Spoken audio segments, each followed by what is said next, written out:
Hey everyone, I thought today we could maybe look at clearing some brush that's near our house.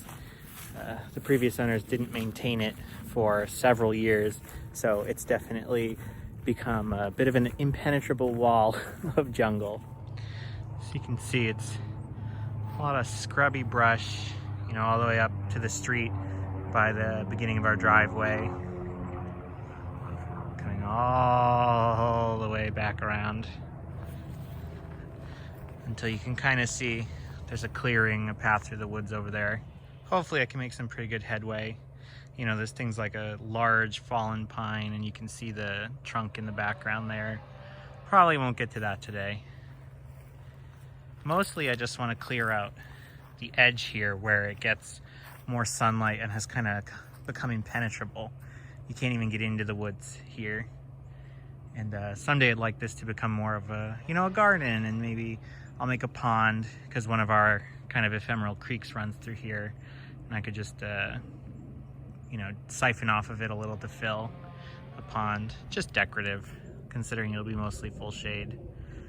And the property will just look a lot nicer from the street without all this junk here. So yeah, let's get to it.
it's time to break out the brush mower.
So we're making pretty good progress. About halfway down the line. Still have all that to go. Brush mower definitely makes a big difference. And thanks to Grandma for the chainsaw for Christmas. Little by little we'll get there. I think this video is probably going to have to be in 2 or 3 parts because this is taking me a lot longer than expected. Especially considering I want to get all the way through the woods so I can kind of see our farm up there, you know, from the house and from here without any of this brush obstructing it. But let's take a look at all the removed branches, vines. The Oriental Bittersweet really is the worst. It really glues the trees together. You can't pull one down like this big guy without pulling down 2 or 3 others. Or you saw them down and they just stand completely upright right where they were. But we're getting there. Oh yeah, don't remind me. I have to clear all the way down the street too at some point. That's what my husband would prefer I was working on, but one thing at a time, right? So you can see it's a little bit better than when we started. I got a lot of bittersweet to take down. It really kind of strangles these big pines, and unfortunately I'm not going to be able to get it out of them easily, but I can saw them off at the bottom and keep them from growing up the trees any more than they do currently. So yeah, look for a part 2 next week. Hopefully I'll get more of it done than I did today, and maybe after a part 3 we can be completely finished. I hope, because I don't want to do this much more than I have to. But yeah, I'll see everyone next week.